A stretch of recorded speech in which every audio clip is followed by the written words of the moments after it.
David. It's doing it. It takes about 10 seconds. I'll send it here in just a second. Testing. Can you all hear me? Yes, we can, sir. Yeah. I can perfectly hear you, loud and clear. Sorry. Apologies. I sometimes use a earphone, sometimes I don't, and I didn't have it plugged in. So I presume you can hear me. Yes, we can. Yes, sir. Thank you. You're welcome. Oh, there's the message. Great. Yeah, so Andrea, you're live. I'm going to be on mute to avoid distractions, but you're all set to go, and I'll set you as host. And just may I ask, should we be on mute if we're not actually speaking? Would that make the transmission best? What's Yeah, I think that's a good idea. Okay, thank you. So, David, I will go through the policy reading as usual, during our meetings about the Hyperledger policy. So here we are. Just a few seconds more. Linux Foundation meetings involve participation by industry competitors, and it is the intention of the Linux Foundation to conduct all of its activities in accordance with applicable antitrust and competition laws. It is therefore extremely important that attendees adhere to meeting agendas and be aware of and not participate in any activities that are prohibited under applicable US, state, federal, or foreign antitrust and competition laws. Examples of types of actions that are prohibited at Linux Foundation meetings and in connection with Linux Foundation activities are described in Linux Foundation antitrust policy. If you have questions about these matters, please contact your company counsel, or if you're a member of the Linux Foundation, feel free to contact Andrew Updegrove of the firm of Gaspiner Updegrove LLP, which provides legal counsel to the Linux Foundation. Hyperledger is committed to creating a safe and welcoming community for all. For more information, please visit our Hyperledger code of contact. So welcome everybody. It is quite strange for me to be here at this time of the day because usually, we are deeply rooted in the APAC region. So usually I run these meetings in the morning. So welcome everybody. We're going to have a nice chat today, a nice speech by Mr. Whitman Knapp, Mr. Rebecca Liao, and Professor John Taylor. We'll be focused on DLPC, the Distributed Ledger Payment Commitment. I'm so eager to hear about this subject because I've been reading so much about it. I've been in contact several times with Mr. Knapp over the past months. So this may be a pleasure to leave ground for him and to display the basic features to have the introduction to the solution. Snap, it's up to you, sir. Well, Andrea, thank you very much, Mike. Yes, we can. Am I being heard? Good, good. Well, thank you very much to you and your group for inviting us to talk about the DLPC, the Distributed Ledger Payment Commitment. We'll call it the DLPC, a new financial asset and standard for global trade. If I can get this working properly. Just to introduce us, those of us who are here, I am chairman of GTBInsights LLC, a advisory firm, and I have been a part of the transaction banking industry for more years than I will admit to anybody right now. We also have with us John Taylor, professor of Law Center for Commercial at Queen Mary University in London, who has been our leader in the legal framework for the DLPC.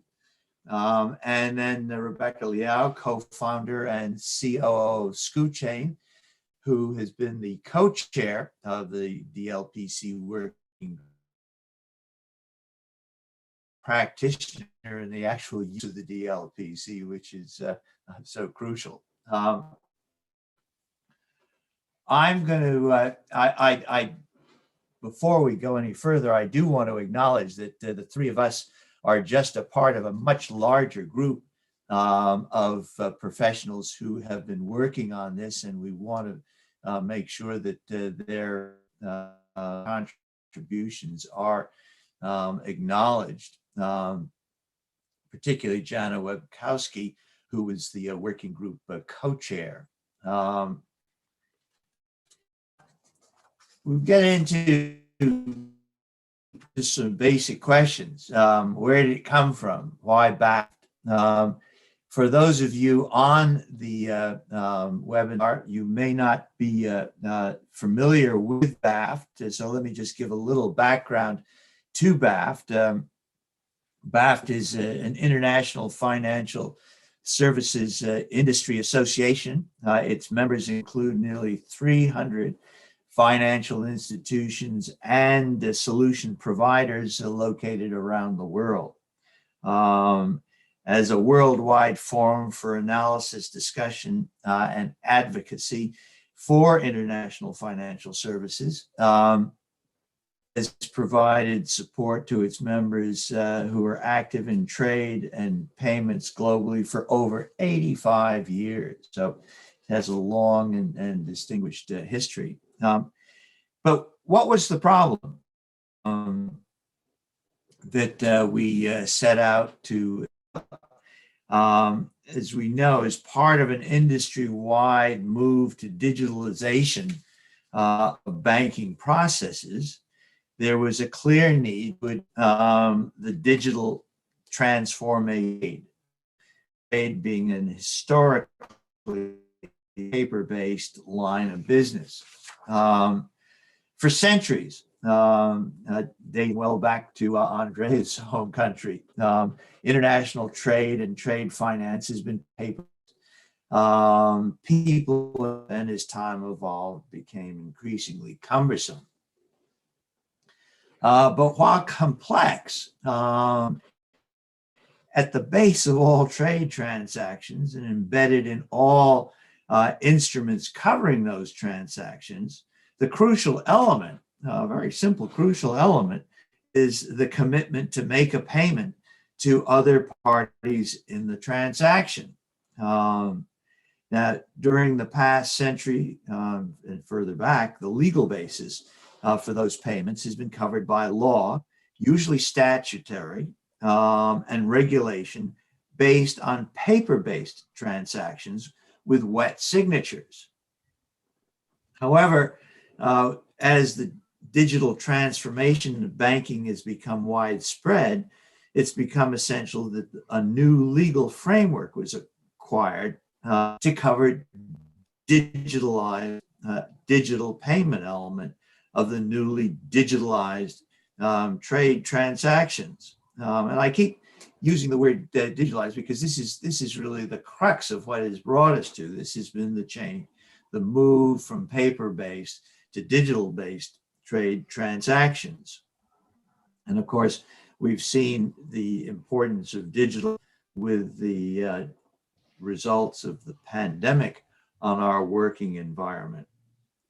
But in addition to the legal framework, which ensures that digital payments are legally binding and enforceable as if they were in written wet form, wet signatures, a standardized and interoperable way to represent a digital payment commitment for any trade instrument is absolutely essential. This has become particularly important that we have a standardized and interoperable representation with the growing number of DLT trade platforms such as Marco Polo, WeTrade, Contour. And then finally, negotiability is required for enterprise adoption. So back in 2016, BAFT rose to the occasion to meet these issues. BAFT established in 2016 a distributed ledger payment commitment working group, the DLPC working group, to address the problems of digital transformation of trade. And the objective was to produce a digital payment commitment which is standardized, legally binding and enforceable, interoperable, and negotiable for clear objectives for any trade solution, whether it's sitting on a DLT platform or not. Now, I'd like to say that the working group's agenda was set on date 1, the first meeting, but as you know, that would not be the case.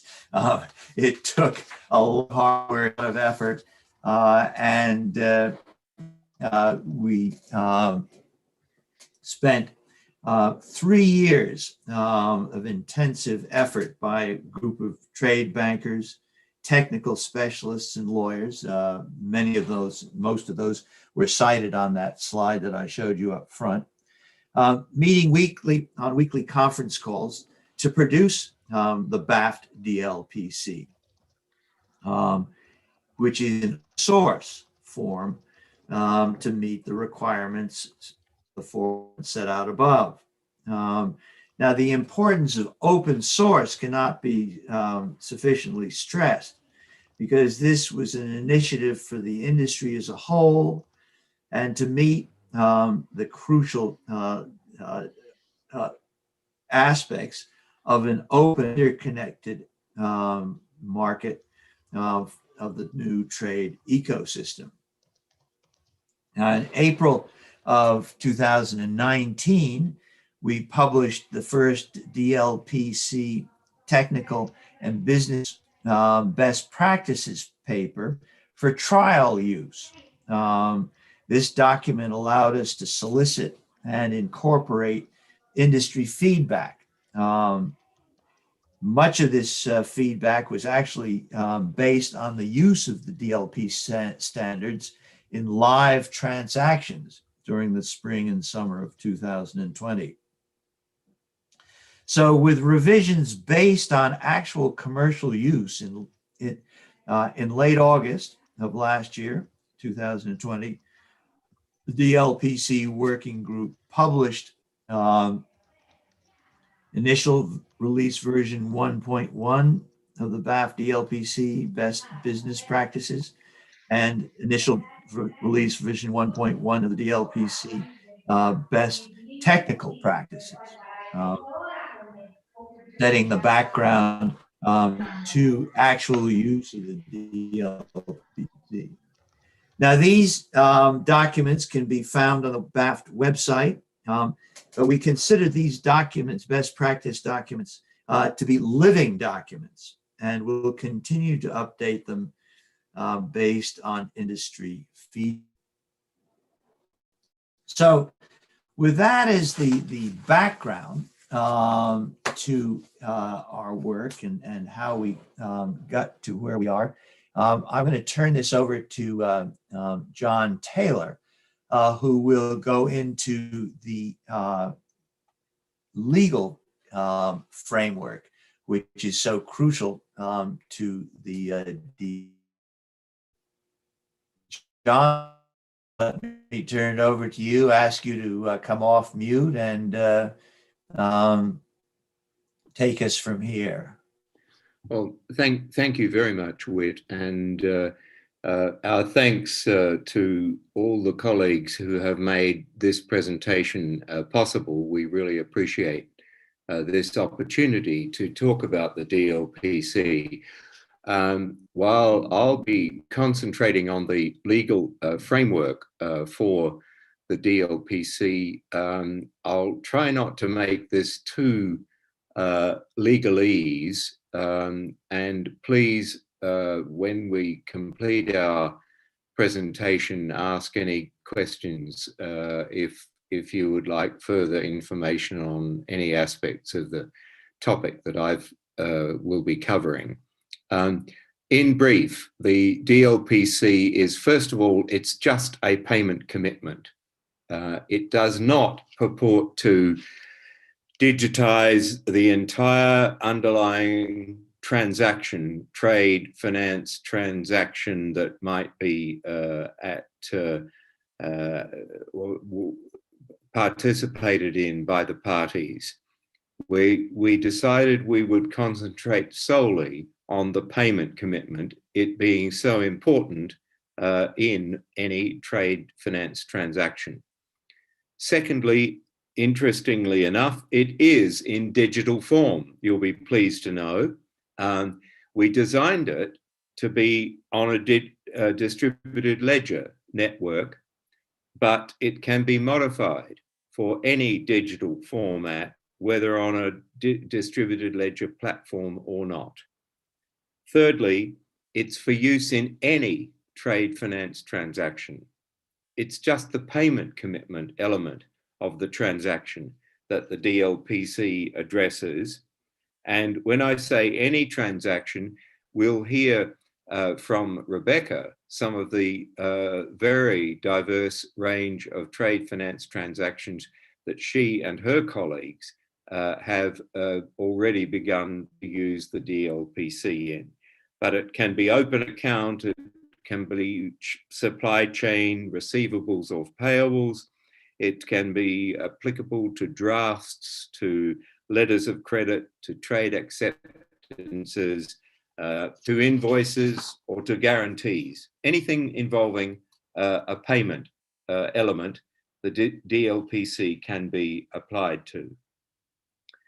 More importantly, perhaps from your perspective, is it's open sourced and it's readily available on the BAFT website. The effort that we've made, we and others have made, we decided we'd make it available for the industry as a whole. It's meant as a benefit to the industry. It's open sourced, you can use it, you don't have to pay for a license or other payment. You can take the idea and see how you can best apply it to the transaction that you have in mind. And interesting, it's interoperable on and across any DLT platform in the way that we've structured it. Again, I'm sure Rebecca will be explaining this in more detail. Finally, and this was the tough nut that we had to crack, to be honest, it's within a legal framework that does ensure that although the commitment is in a digital form, it is or it will be legally binding, enforceable, and more than that, is negotiable, a negotiable instrument. And the way in which we did this, we can describe on the next slide, please.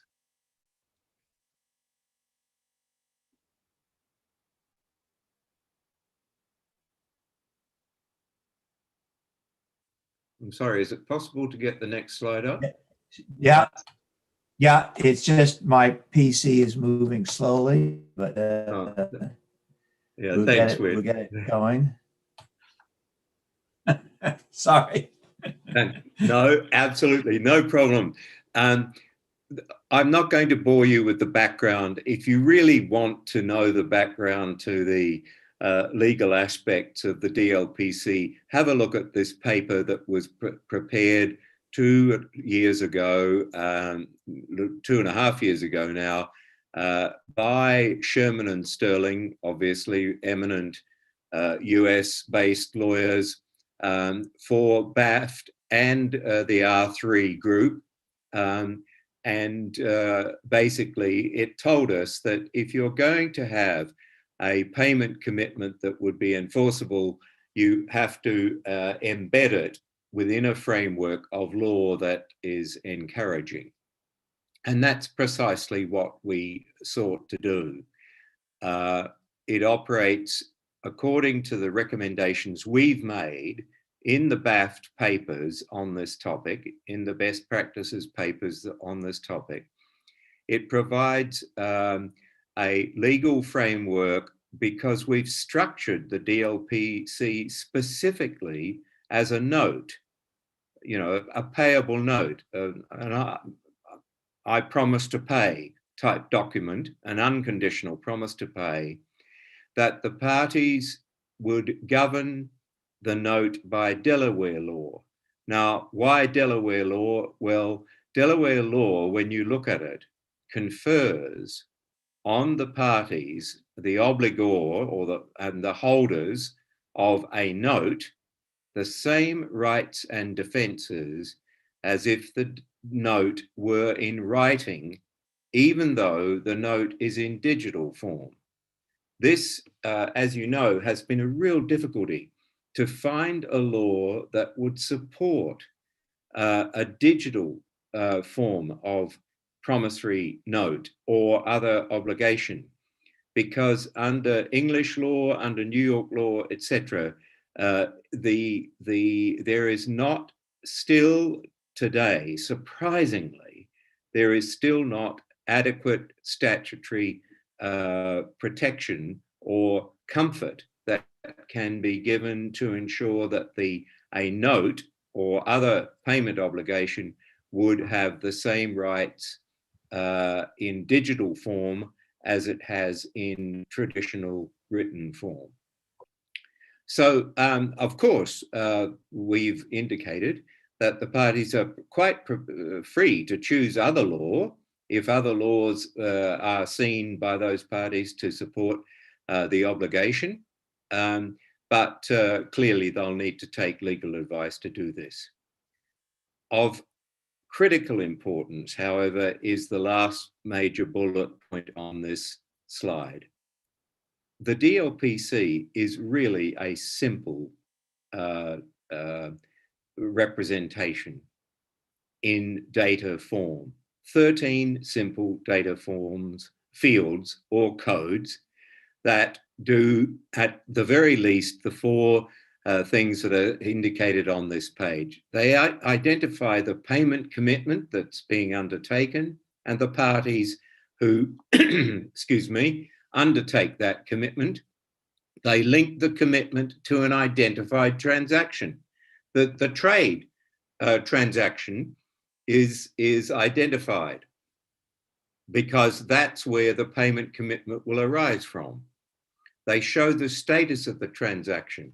As the transaction goes through various stages, the 13 data fields will be changed to modified to update the status of the transaction. And finally, not surprisingly from what I've already said, the 13 data fields, number 13 in fact, provide the rules that govern the DLPC. So we could go to the next slide, please, Whit. The point that I've been trying to make is just a very, very simple one, namely that we've made a huge amount of effort to create a simple instrument that would have the characteristics that I mentioned. I'm a lawyer of, I have to say, half a century of experience in international finance and in trade finance. Half my career was spent in the international financial institutions, in the Asian Development Bank, in the World Bank, and I was general counsel of the European Bank for Reconstruction and Development. And I know the efforts that those institutions have made to encourage trade finance. And we think this DLPC would fit very nicely with the sort of work which they undertake as well. So with that, let me finish. And if you have questions, please raise them. Over to you, please, Rebecca. Great, thanks very much, John, Whit, and thanks to Andrea and Eugenio for having us. I'm certainly very excited to be able to talk to this forum. Whit, can you please go back to the previous slide?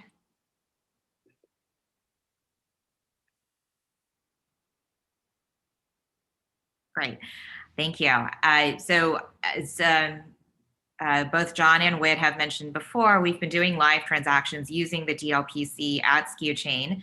And these are some of the major categories of transactions that we have been doing. The DLPC is an eminently flexible asset because it only represents the payment commitment in a transaction. So how have we been using it? First example is we have been using it for PO financing. So this is where we attach a DLPC to a purchase order, and that is used to get working capital for suppliers. That purchase order can also be attached to a bill of materials, and that can be used to finance suppliers in the deep tier. So upstream in the supply chain, in other words.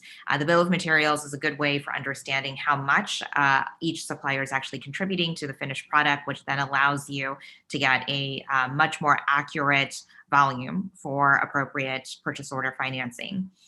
Second major category is deep tier financing that is based on an invoice from the tier 1 supplier. So the tier 1 supplier will send an invoice to the buyer for their finished goods, and then the buyer will approve that invoice, as they normally do. And that invoice will then go into a liquidity pool, which can be used to finance the deep tier of that supply chain. Third example is that we use the DLPC for a contractual take or pay guarantee. This is typically used in the inventory financing context where you're actually doing the buying and the selling of inventory.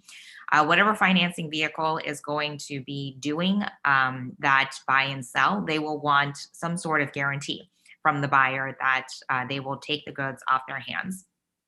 So a DLPC accomplishes that. Last thing that we use for a DLPC is replacing the traditional letter of credit with a DLPC structure. So wait, next slide, please. Okay, great, thank you. So let's start with what is probably the easiest way to use a DLPC. So a DLPC can serve as an alternative to a letter of credit. So one important thing to remember is that a DLPC is, as the name would suggest, specifically for distributed ledger. And so you're not just getting the benefits of the instrument, but you are also getting the benefits of the blockchain technology that underlies it. And that's what we're going to take advantage of in this structure. So you don't have to follow all the different lines in the flowchart. Suffice to say that what happens when a buyer issues a purchase order is that DLPC gets carved out from that. That is connected to a restricted bank account. And that bank account essentially acts as a treasury or an escrow for the amount of the DLPC. The seller will go ahead and ship their goods as they normally would. Once the goods are accepted, or if there's a certain lapse of a number of days, then the DLPC becomes binding. And at that point, the payment instructions can flow from there. The purpose that a bank is serving in this case is really just to receive the payment instructions from the buyer or a draft from the seller in order to be able to remit payment to the seller. They're also providing the restricted bank account that is connected to the DLPC. Other than that, there is no other bank function. So as an alternative to a letter of credit, this is it bears a huge cost advantage. Okay. Wait, next slide, please. Great, thank you. So there are some instances in which a supplier is not comfortable taking the risk of just the buyer. So in that case, a bank still needs to be involved in the middle. In those situations, the DLPC is really acting as sort of a guarantee or a standby letter of credit. So what happens here is the buyer issues a purchase order and a DLPC as they normally would. However, the DLPC is issued to the bank. And then the bank will turn around and issue a DLPC to the supplier. So that's a sequence of DLPCs here. As with the previous example, the bank does not have to look at any documents. They don't have to review anything. All they have to do is take direction from the buyer's DLPC. So when the buyer is satisfied with the shipping documents, they can go ahead and make that DLPC effective. The bank's DLPC will automatically become effective, and then the entire transaction settles. So in this case, if the supplier would like to get a guarantee from a bank, or if they're looking to get financing based on the bank's cost of capital as opposed to the buyer's, this is one way to do that. Okay, next slide, please. Great. So this is deep tier financing for both purchase orders and invoices. So on the left here, you have an example of purchase order financing, and that's where the purchase order becomes a DLPC, and the upstream suppliers are able to get working capital off of that DLPC. Once the DLPC is on a blockchain network, it is visible to financiers that are on that network, and because it's interoperable, it's available to financiers outside that blockchain network as well. But it is a single source of truth. So the upstream suppliers can go to their banks and assert that a portion of this DLPC is meant for them. So it should be backing the financing that they will be getting for working capital. So that's purchase order financing. Now let's talk about deep tier financing using invoices. So that's the example on the right, and that is where a Tier 1 is going to be issuing invoices to the buyer as they normally would. A buyer would then approve that invoice and it becomes a DLPC.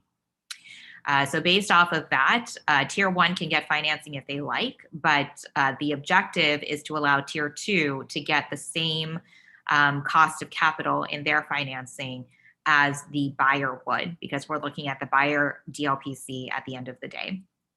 You're noticing a theme through all of these slides is that the objective of the DLPC is to make trade transactions easier. It's also to make it more efficient and cost effective for banks to do trade transactions, certainly to distribute trade finance assets.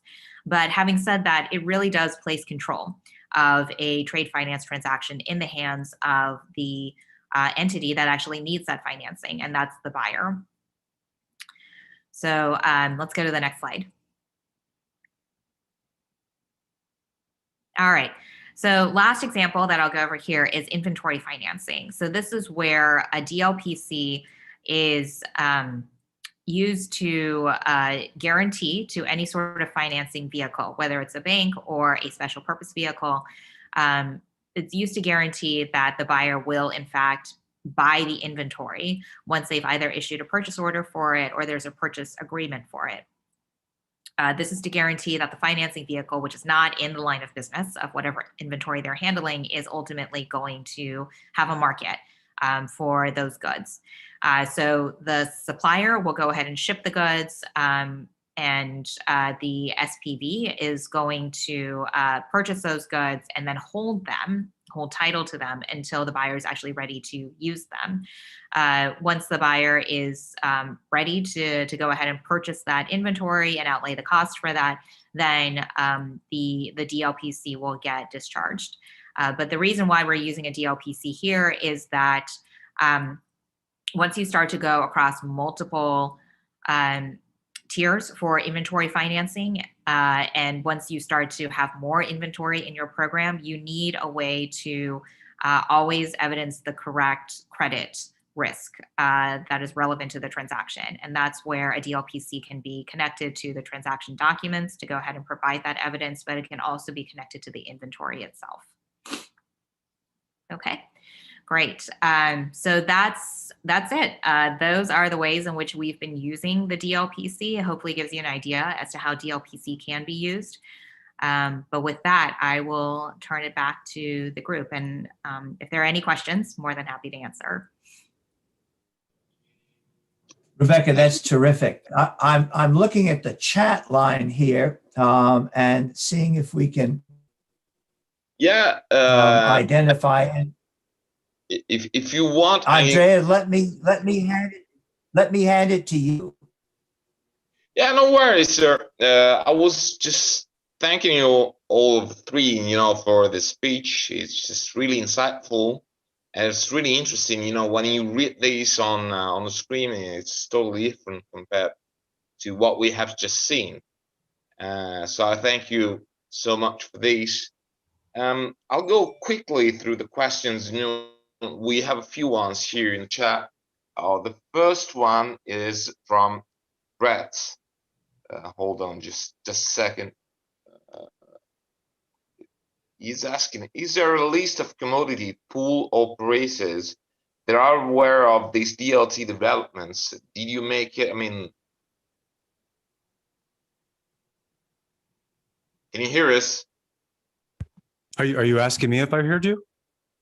No, I was just asking Ms. Knapp. Is this I am not aware of that. Rebecca, have you come across any commodity pool operators?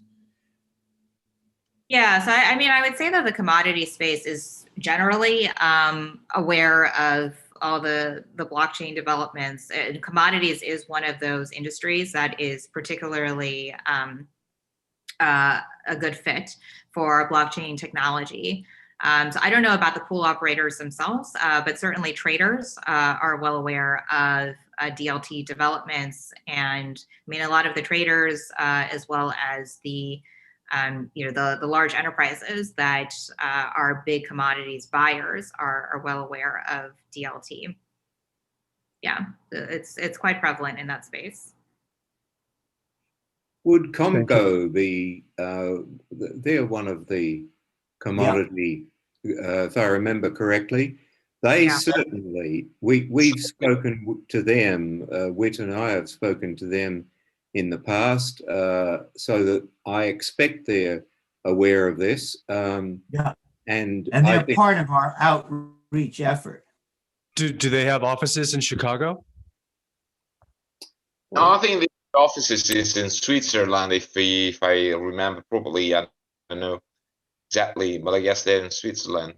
And going by heart, I don't know whether they have any offices in Chicago, to be honest. Very good.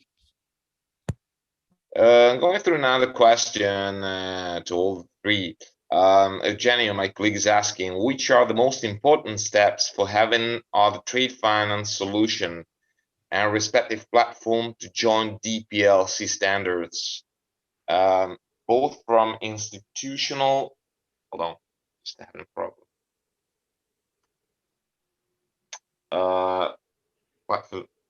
From institutional perspectives with BAFT, and from technical perspective, interacting with Skuchain and the open source community, and also from a legal perspective in the EU, of course.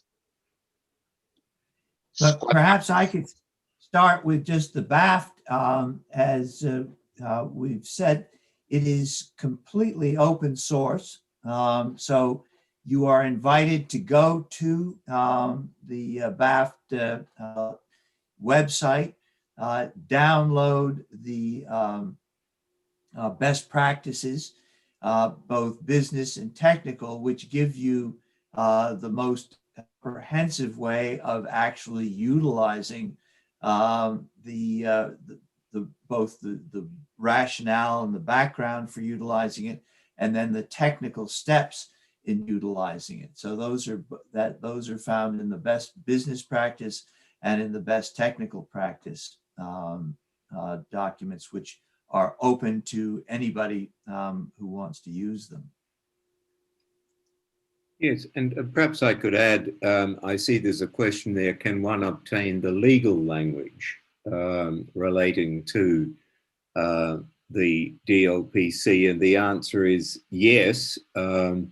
Have a look especially at the business best practices document that's on the BAFT website, and particularly to section 4 of that document. It describes the legal framework, and then it actually provides a form of wording that could be used if parties wish to use the DLPC.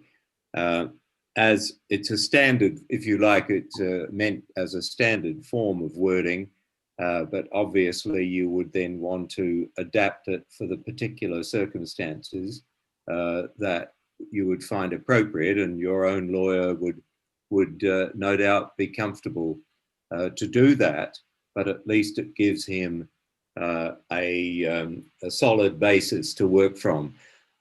We mentioned earlier, Whit mentioned earlier, that we had a lot of people working with us on the working group, and included in the working group were three very skilled American lawyers, because when we focused on the fact that Delaware would provide a statutory framework for the DLPC, we then needed to get the advice particularly of lawyers from the United States and qualified in the US and in US jurisdictions. I have qualifications in the District of Columbia, but these were, we got people qualified in New York law, in Massachusetts, and surprise, surprise, in Delaware law as well. So I hope with the material that is in the business best practices, this would help to give you some good guidance.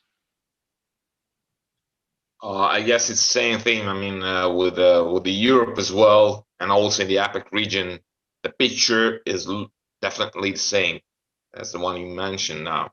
Oh yes, Andrea. Yeah, it's difficult because, and you know, I keep pressing everybody every time we have a session like this, as well as at BAFT itself. I keep pressing the bankers and the colleagues. Look, go to your legislatures and tell them there really does need to be an updating of the laws on this subject. I mean, the law in England. I'm originally from Australia, but the law in England, you know, derives from statutes in 1880s. You know, I mean, what are we doing? What a new.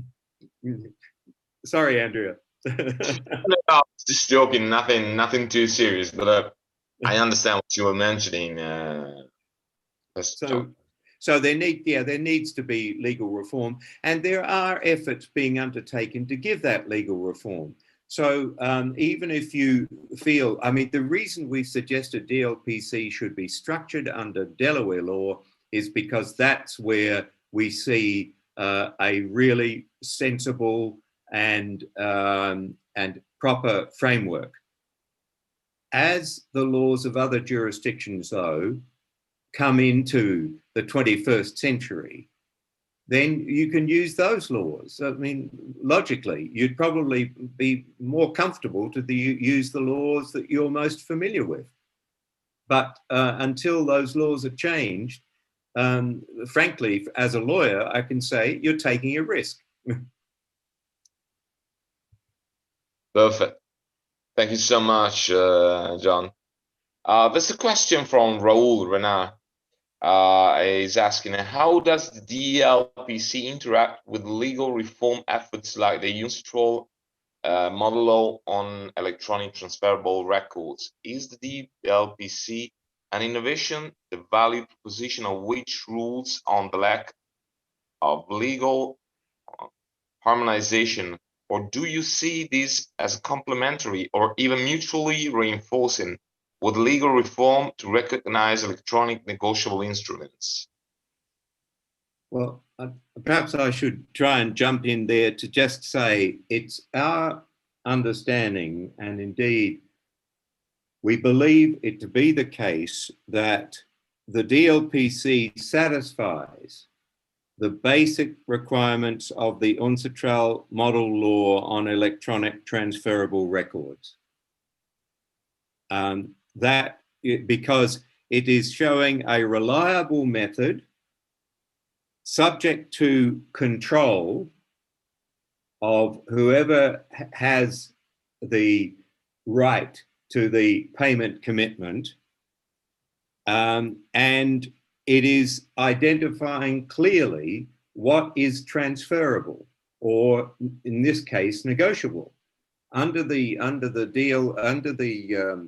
Delaware law, we've created what we believe is a negotiable instrument in digital form because that's what the Delaware law permits.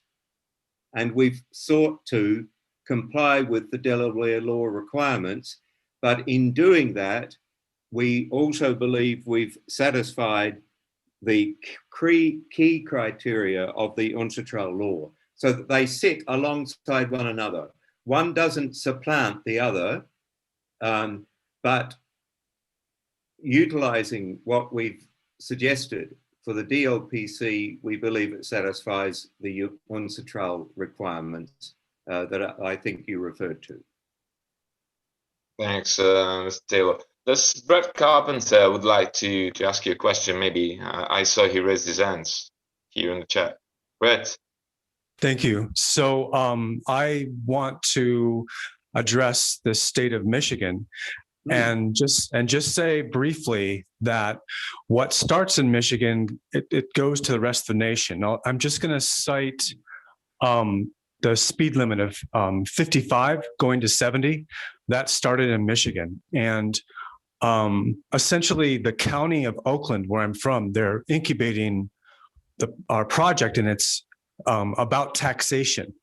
And what I had to stand before a lot of these different committees is to address taxation with territory and and global effects of commodities pools and these kinds of things. And they came back and said that it was a good business case. And so with blockchain, you also have the nodes and location. So these are the methods and the treatments, but then in legalese, you also have similar, ideas going into creating legal language. And again, I just feel that Michigan probably is going to do it again, and it might change the entire legal scape of America, as far as I hope. Thanks.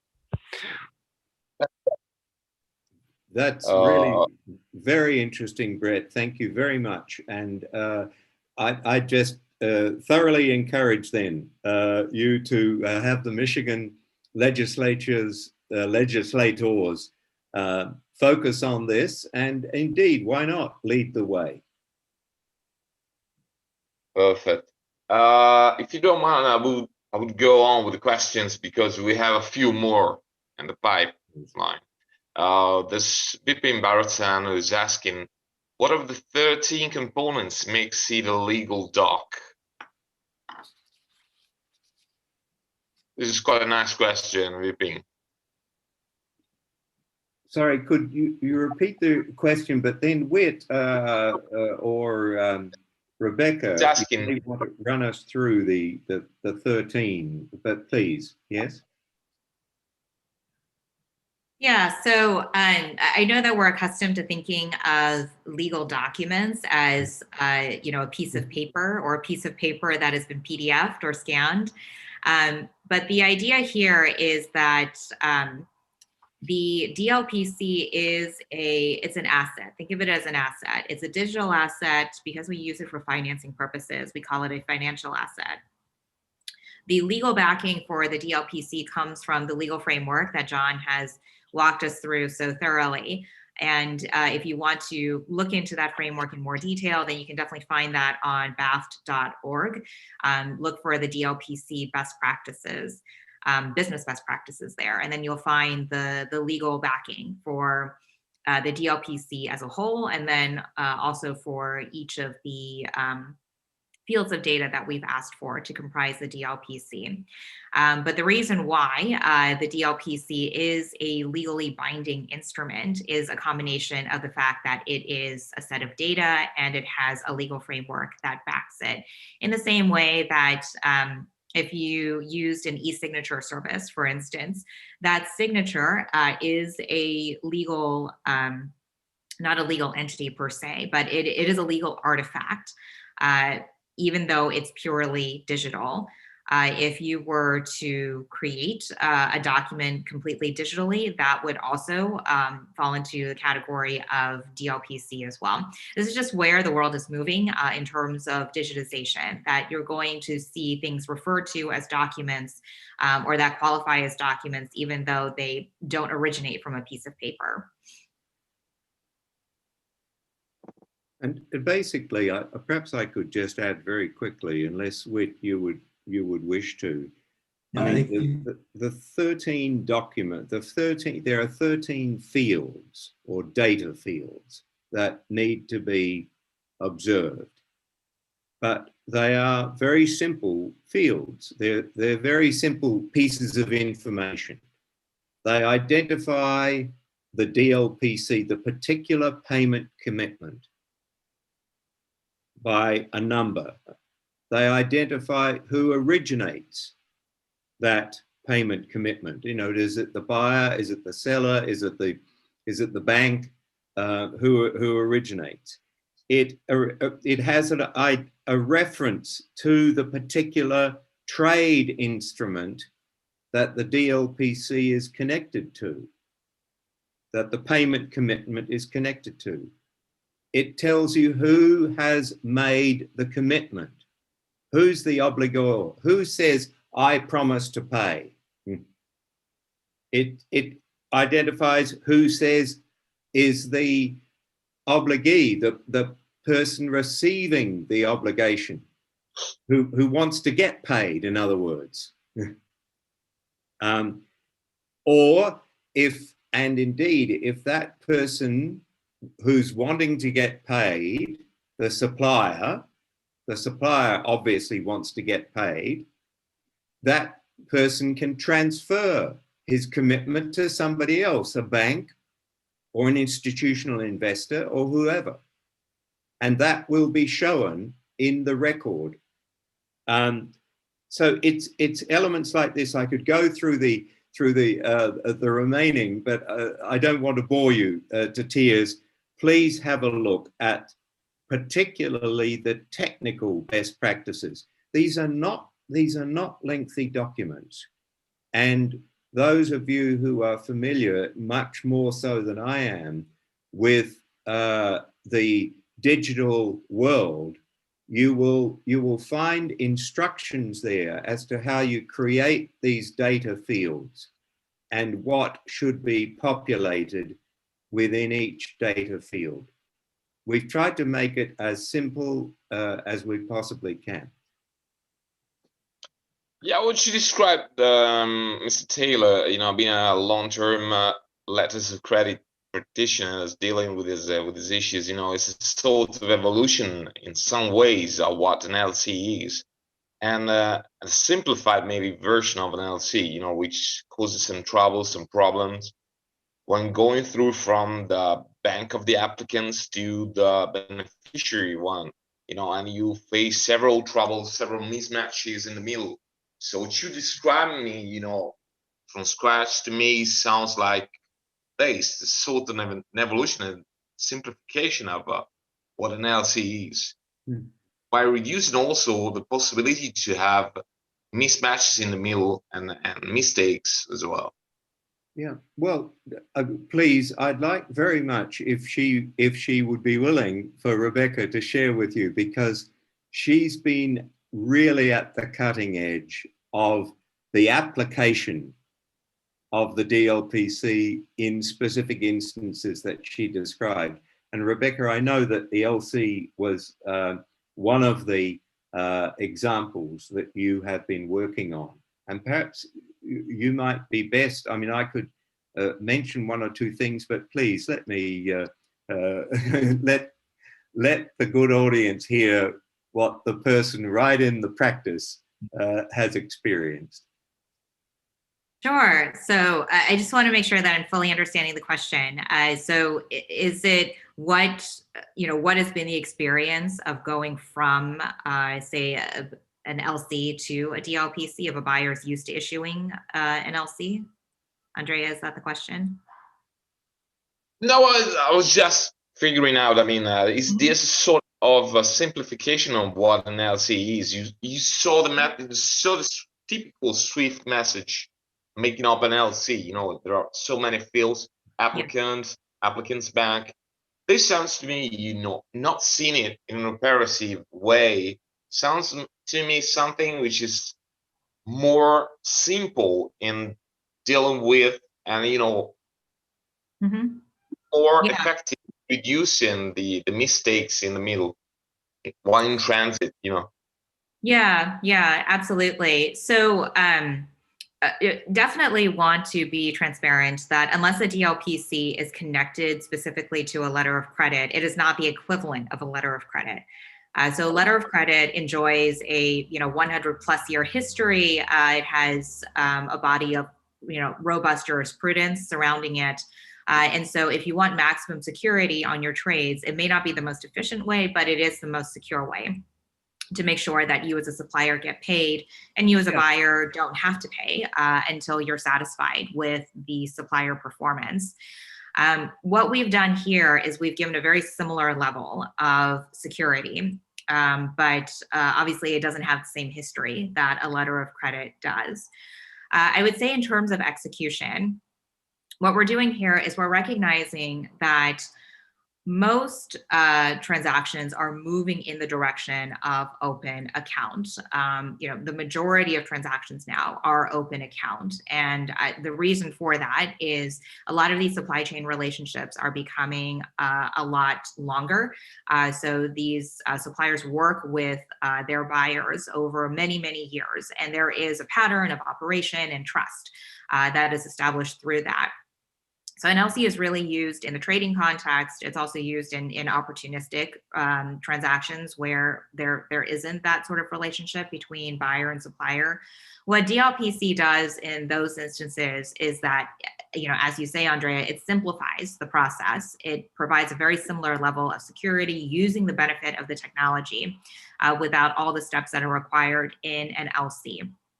However, if you see something happening in that transaction and you were hoping to get all the benefits that a letter of credit would afford you, then you would have to open a letter of credit and then put a DLPC on top of it.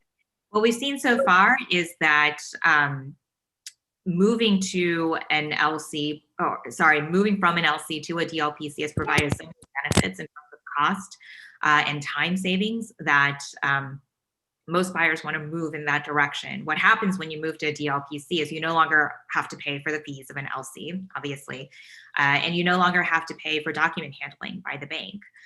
So it's a significant cost savings. So from the supplier perspective, any fees that they were paying to their advising bank in order to handle the LC fulfillment, that also goes away completely. In most cases, we actually, as you saw in the diagrams, you only have one bank. And that's because there only needs to be one bank that issues a DLPC or that ultimately remits payment to the supplier. There's no need for an advising bank. Wonderful, Rebecca. This is much, a great detail into this. It allows me to have a deeper understanding of the instrument, myself being so stuck on LCs and on how they work and how sometimes cumbersome and complicated they are. There's another question always from Whitman. He's asking, as it is negotiable, could you call it a digital currency? I would stay away from currency. So a DLPC, because it is, so put it this way, it has a lot more in common with a token and a currency in terms of the underlying technology. But as a legal matter, and as in the way that it functions in a business transaction, it's not meant to be a currency. Yes. So DLPC is not cryptocurrency. It's not a stable coin.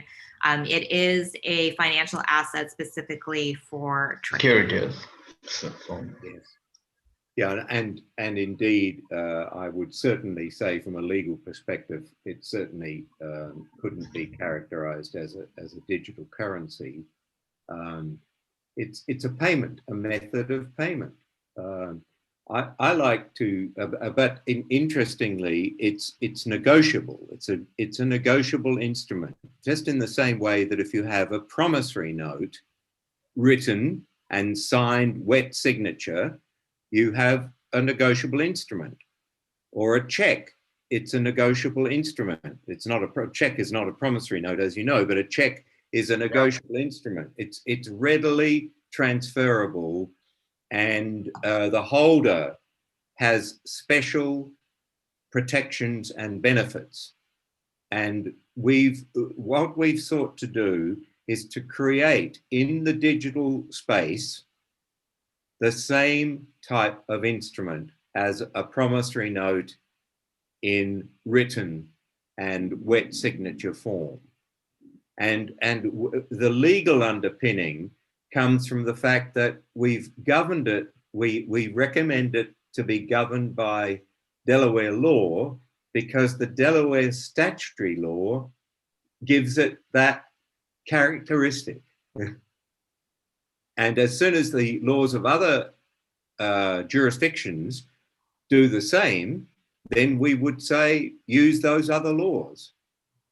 But for the time being, you really do need to take legal advice, I would say, in using other laws. Is that helpful? It is. It's also interesting to me. I think one interesting element is that obviously this is an evolving instrument. As people use it, we will find different approaches. One of the areas which I think has some promise, which we are still just beginning to explore, is in the use of this DLPC to facilitate getting trade assets, because this becomes a trade asset, into the hands of institutions, because that is where the negotiability of the DLPC becomes, I think, very important. So this is an area we're going to be exploring and trying out. You're breaking up, Mr. Knapp. From time to time, we lose you. It I haven't happens. lost much. What? You probably haven't lost much. No, but just I'm not quite sure what's happening with my connection, but basically just the point that I wanted to leave with everybody is that the DLPC is an evolving instrument, is going to be used, I think, in different ways over time, will evolve to be used in different ways. One of the areas where I think we will be seeing the DLPC to facilitate getting trade assets in institutional investors, because of its negotiability.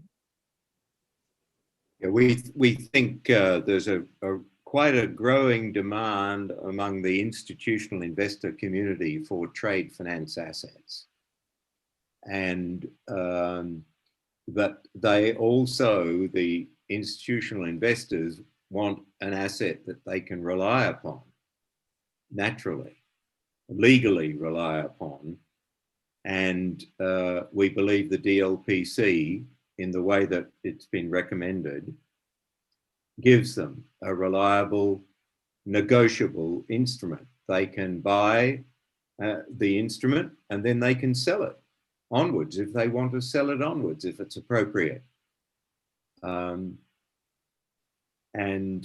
Banks ought to like this because it takes assets off their books if it goes to institutional investors, and allows the banks then to create new assets on their books.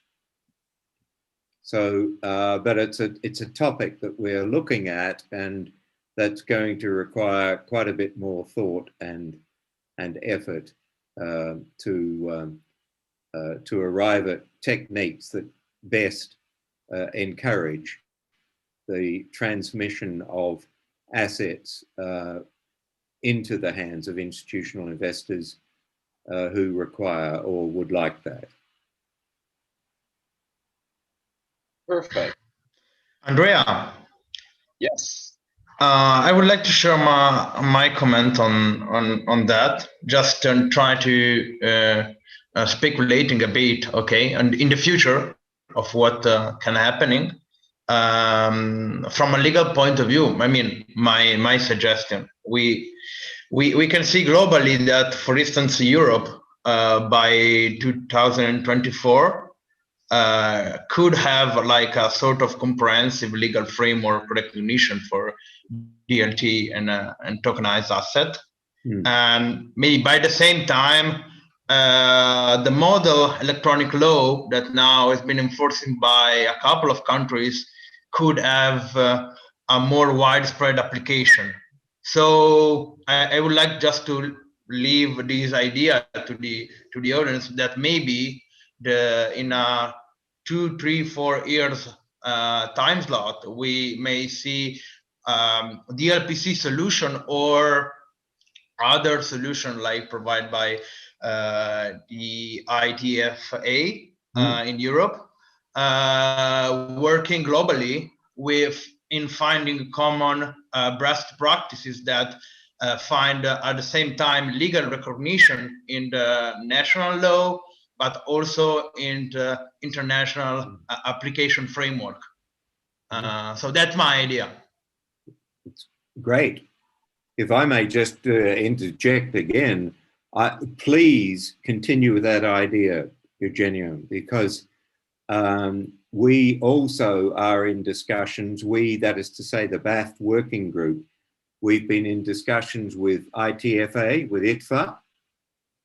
We're watching closely what the European Commission is doing. We're watching closely with what the British Law Reform Commission or Law Commission is doing. There's a lot of, as you say, a lot of new initiatives that could be brought together on this, and we would like to cooperate with them. We're not saying, look, here is a take it or leave it instrument. You know, you've got to take it. We're not saying that at all. We're just saying, here's an instrument that could be used now, if you like. But if we could bring about a global change in this direction that you have been describing, BAF would really support that. Would really support it. I'm happy to hear that. Yeah, that's. I mean, it's my idea. I mean, I'm trying to picturing like around the globe what could be happening in a couple of years from now. Please continue with it. Your work will be very valuable. Okay, thank you. This is just the beginning.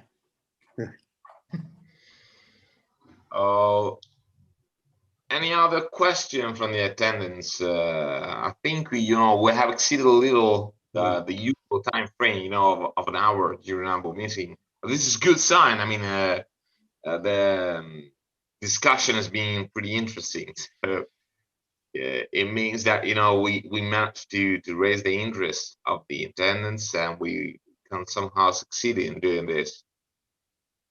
Well, and Andrea, could I just say, I think you'll find any one of us would be happy if any person on the webinar today is, as I understand, certainly one may be thinking of how could they use the DLPC. If you have questions, we're happy to answer them. And indeed, if they would like particular help, I'm sure this could be arranged separately as well. Very happy to follow. We lost you, Mr. Knapp. Could somebody drop into the chat what the best contact point is? What? Could somebody drop into the chat what the best contact point is with questions? Intended that the colleagues on this webinar should receive the slides, because I think at the very beginning, Whit, if I recall correctly, you had indicated the the email addresses of us who would be very happy to be acting as a first point of contact if any of you would like that. If you don't mind dropping them back into the chat, anybody who joined after those were provided wouldn't have access. Thank you. I'll take a screenshot of that. Yeah, sorry if, yes, that's probably the easiest way. Any one of the three of us initially, and then we could refer you on if you needed.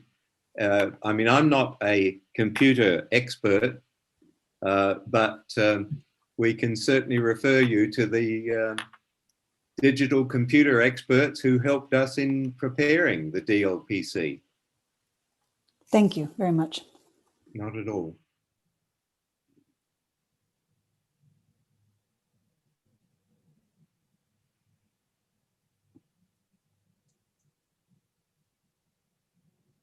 Okay, Andrea. I think we are almost landing the end of time. So yeah, I would like to thank you from my side because it has been a very insightful session, and I hope that we will have many more to come in the future. I would like to thank personally Whit and John and Rebecca for having shared this. Thank you. Thank you all of the three. It was a great session, one of the greatest that we had, during the last year. So thank you so much, Rebecca, Whitman, and John Taylor for joining us today. It was a real pleasure, and I hope to see you again in the future. Maybe we're going to have more of these at this time of the day. Thank you for the invitation. We feel very thank honored. you. Thanks so much, Andrea, Eugenio. Thanks, everyone. Thanks for your time. Thank you. Thanks, All right, everybody. take care. Bye-bye. Take care. Thank you. Bye-bye, and keep well. You too. Stay safe. Thank you. Cheers. Bye, John. Bye-bye. Bye, goodbye. Bye-bye, Andrea. Bye.